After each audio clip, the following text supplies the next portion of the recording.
You're welcome to WebTV Market Review, where we bring you developments in the financial and capital market as it relates with the economy, and to all our viewers at the bigger bets that we have on the stable of Proshare. But let's just give you this update that yesterday, investors gained 37.76 billion naira as the Nigerian Stock Exchange All-Share Index inched up by 0.29% to open the week positive. That's a good way to start the week, and that's why I'm just showing some smiles, because when the week starts positive, it shows some very interesting developments. Also, the equities market, in terms of that performance, appreciated against the previous record of its performance. Its year-to-date returns currently is standing at minus 7.73%. Market breadth closed positive as NAMET led 19 gainers as against 15 losers topped by United African Company of Nigeria, UACN, at the end of yesterday's session. It showed an unimproved performance when compared with the previous outlook. Looking at the market turnover, it closed positive as volume moved up by plus 83.45% as against minus 32.45% downtick recorded in the previous session. Transcorp Group, Custodian Insurance and Guarantee Trust Bank were the most active to boost market turnover, while Guarantee Trust Bank and Zenith Bank topped the market value list. Regal Insurance led the list of active stocks that recorded impressive volume spike at the end of yesterday's session. Those are the updates from the Nigerian Stock Exchange, and of course showing that it started the week positive, and we hope that will be the trajectory for the week. And today we will be looking at the Proshare CEO 2020 Remuneration Report that was published last week. It has been widely received across the market and the economy. A lot of comments and feedbacks. Keep them coming. We really appreciate those feedbacks and comments. I'm looking at some aspects around it and how it really will impact the Nigerian market and economy. With me to discuss this is Mr. Borokinni. Shareholder Borokinni is of the Proshare Research and economist with Proshare Research Team, and also Adaeze Nwachukwu, an economist and also in the Proshare Research Team. They've been part of this team that published this remarkable report. Nice to have you on the show. Thanks for having me. Yes. So let me begin with you, Borokinni. Just give us an insight into the overview of this report. Thank you once again for having me. Yeah. This report gave a basic insight and useful insight onto what drives CEO remuneration in Nigeria. We found it very useful to examine what drives CEO remuneration in Nigeria. We discovered that some CEOs were paid exorbitant amounts, sums of money. So we found it very important to find out what drives CEO remuneration. Also in this report, we also looked at what drives CEO remuneration, not just in Nigeria, but in other regions of the world, in other countries. So you had a global perspective. Exactly. Wow. Some countries we considered Australia, we considered Canada, and we also considered the Latin American region. We also tried to find out what drives CEO remuneration. We looked at some performance metrics. We looked at some characteristics of the stock exchange market. We also looked at stakeholders' value creation, if it was able to drive CEO's remuneration in such regions and countries. Also, another detailed analysis of the report was different approaches to CEO remuneration. We looked at the value approach to CEO remuneration. We looked at the symbolic approach, and we also considered the agency approach. Now, for we at Proshare Research, the most useful approach to us was the value approach. Where was the value approach the most useful? Now, to us, we see the value approach as more market-driven. That is, CEOs are remunerated based on the ability to create value. Okay, so value creation is quicker for exactly. CEO remuneration. And such metrics include dividends payout, returns on equity, profitability, and revenue. So for us, this is more reflective of the CEO's performance. So we see that as more reflective and more useful in evaluating the CEO's pay over time. Also, another useful part of the report was we tried to analyze the impact of COVID-19 pandemic on CEO's remuneration. As we all know, the COVID came unexpected, and it created demand shocks and supply shocks. And we know that some companies listed on the Nigerian Stock Exchange depend largely on imports, and we know that there's been disruption of the global supply chain and all that. Exactly. So companies that are largely dependent on supply chains, there's likely going to be disruption, and this is likely going to affect their cost. So such companies, we are looking at an increase in their cost, and this cost is going to be translated in their books. So we're likely going to look at a reduction in their revenue. So we're considering that this is likely going to have negative impact on the CEO remuneration. Hence, we saw it as expedient to study the impact of this pandemic on CEO's remuneration. Very, very, very, very incisive from you. But let's get down to the features. I mean, it would be nice to get through the features of this report and why, again, it's most read and most taken report for market and economic experts? For us, a basic insight into the report is we looked at the top highest paid CEOs in Nigeria, and we discovered, we made some interesting findings. Some of the interesting findings we discovered is amongst the sectors, we identified some sectors of companies listed on the stock exchange. We identified the oil and gas sector, we identified the financial services, the consumer goods sector, and we also identified the construction sector. And we discovered that a major chunk of those that received high remunerations, that's the CEOs, came from the consumer goods sector. That is 4 CEOs that were among the top 10 highest came from the consumer goods sector. We discovered that 2 came from the oil and gas sector. I also discovered that 1 came from the banking sector. And the highest in CEO came from MTN, that's the ICT sector. That's the telco ICT sector, That's ICT. Ferdinand Moolman. CEO of MTN, Nigeria. His annual take-home was 586 million. You can call that a whooping 500 is familiar, but let's go on. And second in place was Owando's CEO. But it should be noted, there's a caveat to that. It should be noted that as at the time this report was written, Owando was yet to file in his financial statements. Okay, so that's the caveat. Yeah, so and I like that because it's always important to set that precedent. Exactly. Okay. So we had to make use of his 2018 financial audited results. And we discovered that he came second with an annual pay of over 568 million. And the third was Augustine Avuru of Seplat Petroleum Development Company. 440 million. So to save us time, I also touched on other key aspects of the report. Okay, so I mean, that just shows how this report, I mean, the part that strikes me is the value approach, where you're looking at the remuneration going with value creation. I think that's one of the nice insights I'll take from this report, because it's always important to bring that nexus. Yeah, in the report, to emphasize and to buttress your points, we carried out a research to try to check if there was any form of nexus between the CEO's pay, profits, and probably staff cost. Okay. And we made some interesting findings. For example, for MTN, that's Ferdinand Moolman, we discovered that there was an increase in profit of 31.06% in 2019. And as a result, his CEO, his pay take-home was 2.62%. So we can see that there's a nexus between that value creation and remuneration. The amount was paid. We also discovered that for Seplat also, the profit generated by the CEO or the company also increased by 11.56%, and the CEO, that's Avu, is earnings reduced by 8.9%. You can see here that there's a negative relationship. That is, when his profit increased, the remuneration received by the CEO declined. But another interesting fact is that of GT Bank, that's Mr. Shareholder. We discovered that his remuneration increased by 7.48%. No, his remuneration, sorry, to take back, his remuneration increased by 4.05%, and he was able to increase the profit by 7.48%. So from all this, you can see that there's been a nexus between the CEO's remuneration for some companies and the profit generated in such companies. While in some companies, some other companies, there's been a negative relationship between the CEO's remuneration and the profit generated over time. I think that's a very important point to take, that there must be a nexus between the value creation and remuneration, and that's how we achieve sustainability of operations of companies. But for me, you know, women are very important. They drive the economy. They contribute immensely.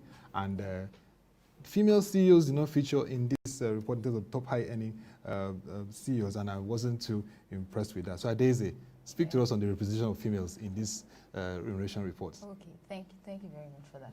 Well, the report, as you just said, was top 10 CEOs. So top 10 CEOs, the females were not there. But things we know, women in business, they face challenges when it comes not shared with their male counterparts. But the table is turning. Things are changing. Things are now changing. Yes, Good. Things are now changing. We're seeing women take leadership positions, lead global corporations. Okay, speaking of global corporations, recent data from Fortune 500 released that about 7.4% were female CEOs. And 20 years ago, we had 2%. Just 2%. So we're seeing the growth. That's, and it's incremental. Yes. The growth is slow, but it's a growth nonetheless. And like female CEOs in international sense, we have the likes of Indra Nooyi. Indra Nooyi, yes. She helped out in Pepsi. Yes, Cola, the former Pepsi CEO. CEO. And she's to even state, she's one of the earliest female CEOs to head global corporations. Then we have Safra Katz. Safra Katz is the CEO of Oracle Corporation. Oracle Corporation. Oracle, yes, and she has been an executive in Oracle Corporation since 1999. She was so those are key drivers. Yes, in she was made CEO, joint CEO with McCord in 2014. Then we also see the likes of Mary Teresa Barra. Mary Teresa Barra is the chairman and CEO of Mary Teresa Barra. She's also a chairman and CEO of one of the global corporations. And I think prior to when we had this session, I remember that we had discussed, and you said even prior to now, and Borokinni also alluded to that Mrs. Shola Boha used to be among the top. Yes, Shola David Boha. Yes, she's also a CEO. When we talk about the local scene, we have Shola David Boha. She's the CEO of Standard Bank Group. She also served as CEO of Standard. And she was a top earning at that time. Yes, and Stanbic IBTC Holding. She was also a top earner. We also have Funke Opeke. Funke Opeke being one cable company.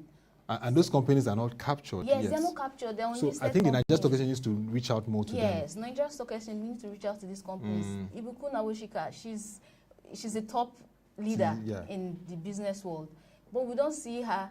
Well, she's the chairman of ABN Holdings, but she holds a non-executive position, non-chairperson position. So she can't be captured in this because we looked at CEO Remuneration. So that means that the Nigeria Stock Exchange, they need to do more in terms of encouraging these companies to come in. Unlisted companies. And because thereby increasing women are doing a lot in that regard. Capitalization, yes. Definitely. Now let's look at COVID-19 implications, because Borokinni already talked about it, that it has its impact, global supply chain and other. How will this affect in terms of remuneration when we look at the 2021 report that is coming up? I know that this is the second edition, and we know that now this is now a standard. There's going to be another series.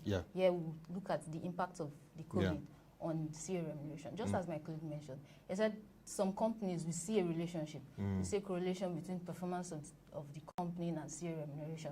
But let's talk about the sectors. Some sectors are going to be more hit than other sectors. We're looking at oil and gas, we're looking at banking and finance. Oil and gas, Seplat just released recent results. And we're seeing major declines in revenue and gross profits. Revenue declined by about 32%.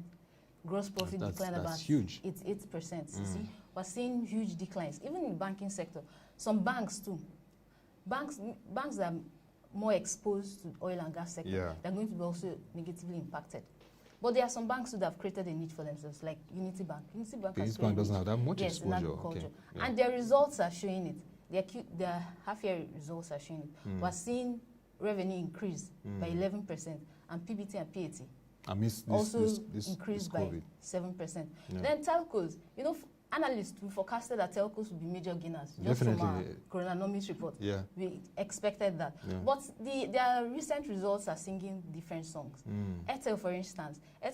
Is recording decline in revenue, PBT, and PAT. PBT declined about 8.4%. I mean, the fact that people thought they would really gain more. Yes. PBT declined by 33%. 33%. That's huge. While PAT declined by 56%. MTN recorded an increase in revenue by 8.4%. Wow. But PBT and PAT declined by 2% and 4%. Except, let's say, they recover before the end of the year. We'll still see declines in these results. So definitely the next report will capture all those declines, and it will also impact remunerations. And he mentioned, he mentioned that there are relationships between this. So if a company records increase in their financial positions, we'll likely see an increase in CEO remuneration. But if they record declines, then we'll see decline, or it will be abnormal, therefore, if a company is not doing well and then someone is still high remuneration. We have that case in Union Bank. Union Bank, despite negative shareholders' returns, we're seeing the CEO remuneration. He's even among the top 10. We're seeing CEO remuneration about 172 million. That's for the banking sector. Yes, that's for the banking sector. So let's go on to the shareholders, because you people made a very, the research report, I meant to say, the remarkable report on CEO remuneration 2020 from Proshare Research made a strong case for shareholders to really be outspoken, to really make inputs and ensure that CEOs are made to be accountable because of the remuneration they receive, and they are driving value, like Borokinni has shared and you alluded to, value approach. And I'm looking at shareholder groups in the country. I know they will be watching now and saying, hey, this report is really on them. But give me further insight in terms of the scenarios around the shareholder activities. Yes, and their role. you mentioned something, shareholders, their voices are being heard and all that. Well, that was in the 1980s and 1990s. Recently, shareholders, their voices have been lost. Right now, they serve as optical illusions Shareholder group to leaders advertise, will be worried about these government, corporate governance and compliance. Right, the major role of shareholders to check companies' activities has been muted.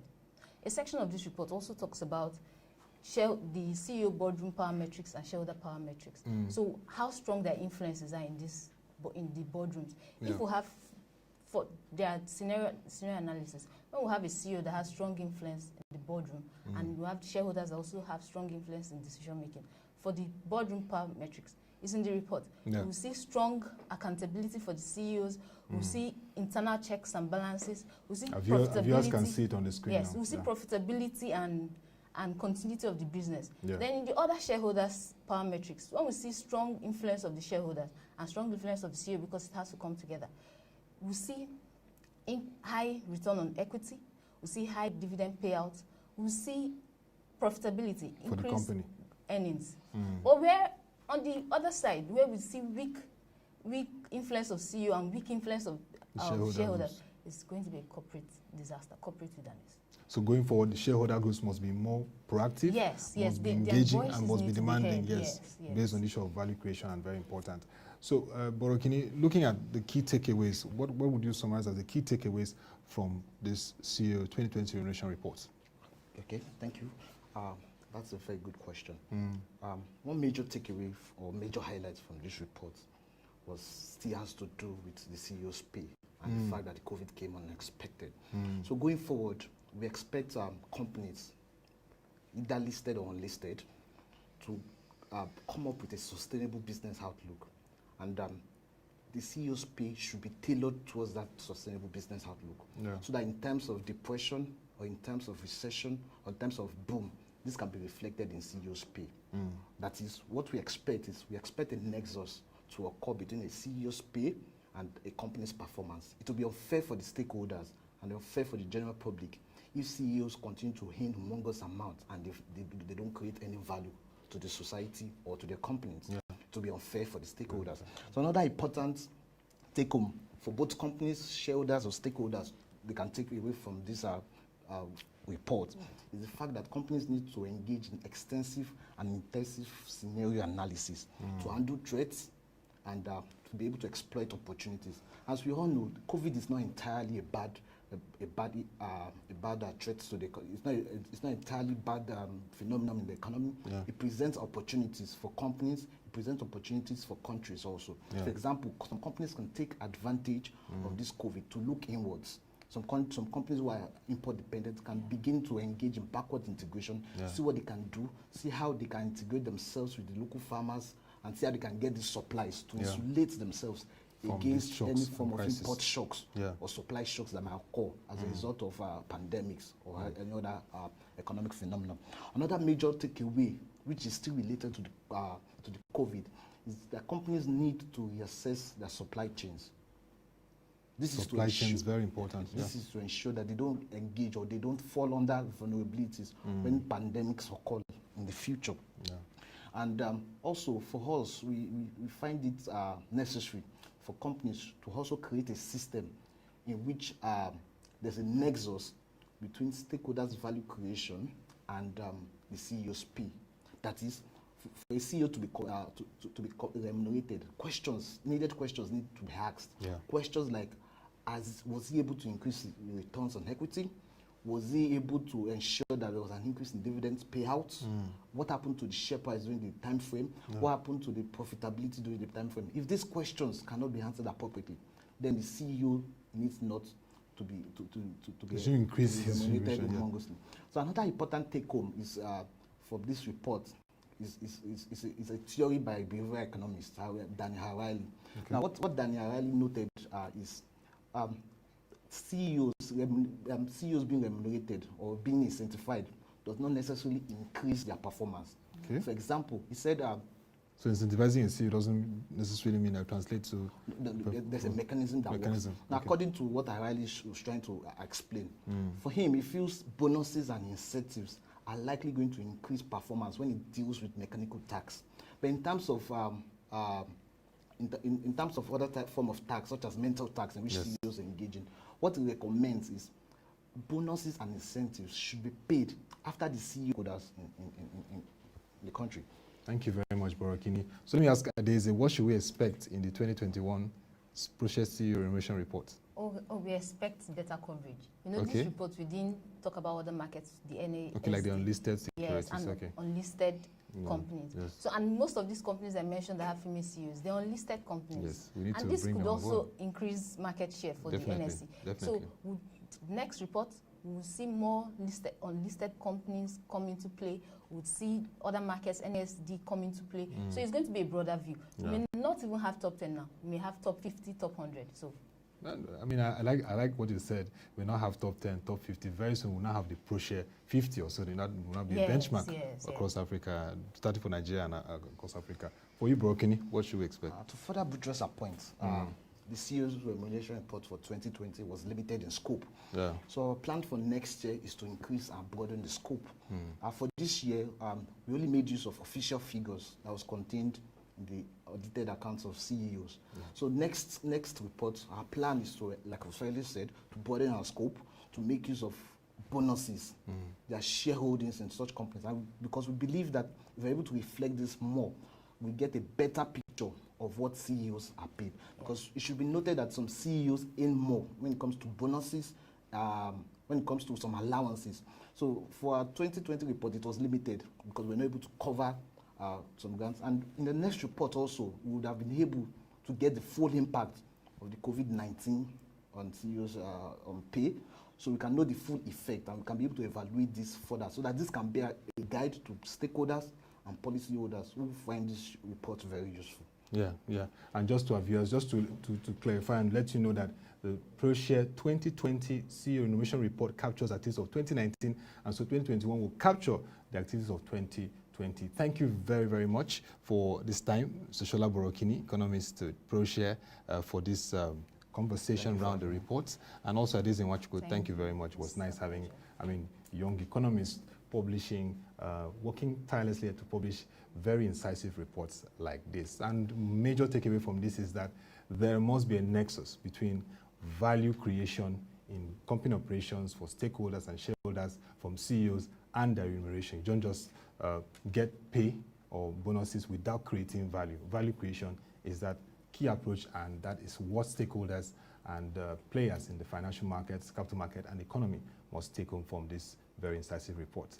We'll continue this conversation tomorrow by 10 a.m. on the Market Review. We'll give you insights into what's developing and happening in the market. But I hope you enjoyed this conversation, and I hope you go to our Proshare website, www.proshareng.com, to read this report. Just type on our search bar, Proshare CEO 2020 Remuneration Report, and download that report and read through it. It's very incisive, it's rich, and will give you deep insight into the nexus and the need for value creation and CEO remuneration. You also get to see all the various sectors captured where they are having the top earning CEOs. Till we come your way again, we just want you to stay safe and continue to engage us on our platform. Have a nice time and stay safe.